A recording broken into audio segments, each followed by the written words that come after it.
هێزە سەربازیەکانی تورکیا و قوبروسی باکوور بەردەوامن لە مانۆڕی سەربازی کە ساڵانە لە دەریای سپی ناوەڕاست بەڕێوەی دەبن. مانۆڕەکە چەند ڕۆژێکە دەستی پێکردو و بڕیارە تا 10 مانگ بەردەوام بێت. ئەمەش وەک تورکیا دەڵێت بە مەبەستی هەمانگی زیاتر و بەرەو پێشبردننی توانە سەربازیەکانیان.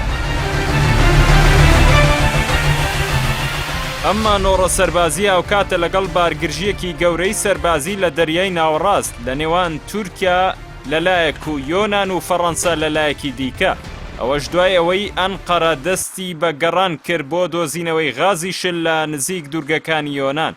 هەر لەو چوارچەوەیەدا ڕەجەب تەیب ئەردۆغان سەرۆکۆماری تورکیا پەیوەندی بە شارل میشێڵ سەرۆکی ئەنجومەنی ئەوروپیەوە کرد و دەربارەی دروستبوونی ئەو دۆخە و گرژیەکان قسەی لەگەڵ کرد.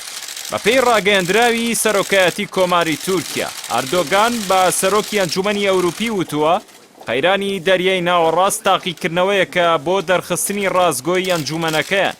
داواشی کرد یەکێتی ئەوروپا هەڵوێستێکی بێلایەنانە بنوێنێت لەمەڕ ناکۆکیەکانی ئەنقەرە و ئەسینە.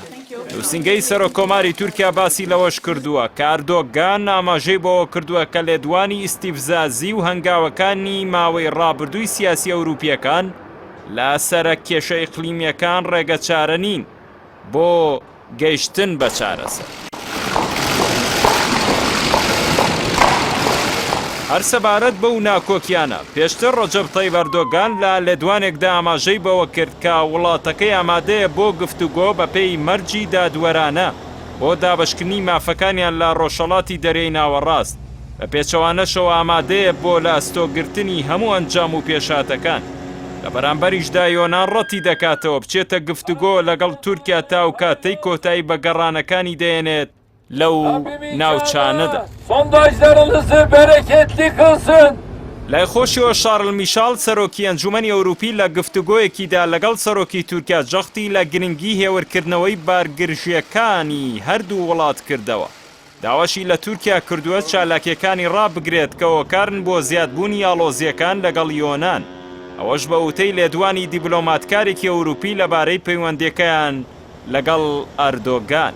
میشێڵ ڕۆژێنی ڕایگەن بەرپرسانی یەکێتی ئەوروپا دەگەنە بڕیارێک لەبارەی تورکیاوە کاتێک لە 24 و 25 مانگەدا پێشنیازیشی کرد کۆنفرانسێک ڕێک بخرێت بە مەبەستی هێورکردنەوە و سنووردارکردنی گرژیەکان لە دەریای ناوەڕاست.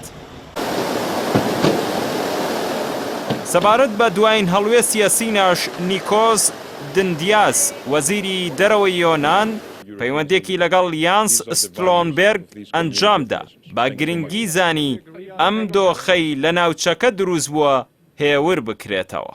بەڵام فەڕەنسا کاڵوێستێکی توندی بەرامبەر بە تورکیا هەیە وەزیری دەرەوەی با پێویستی زانیوە لە کۆبوونەوەی سەرانی یەکێتی ئەوروپا کە بڕیارە لە کۆتایی مانگ بەڕێوە بچێت ڕێکاری توند بەرامبەر بە ئەنکەرە بگیرێتە بەر و ڕوبەڕووی یابلوقەی ئابووری بکرێتەوە.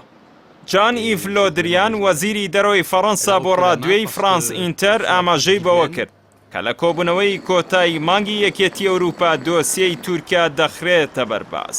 ماوەی زیاتر لە ساڵێکە پەیوەندیەکانی تورکیا ئەوروپا لەسەر چەند دۆسەیەک گەیشتۆتە لووتکەی ئاڵۆزی سەبارەت بە دۆسەی سووریا و لیبیا و پەنابەران. دووەهەمینیشیان بابەتی گەڕانی ئەنقەرەیە بۆ غاز لە دەریای ناوەڕاست کە ئەوروپای تەنگەتاو کردووە.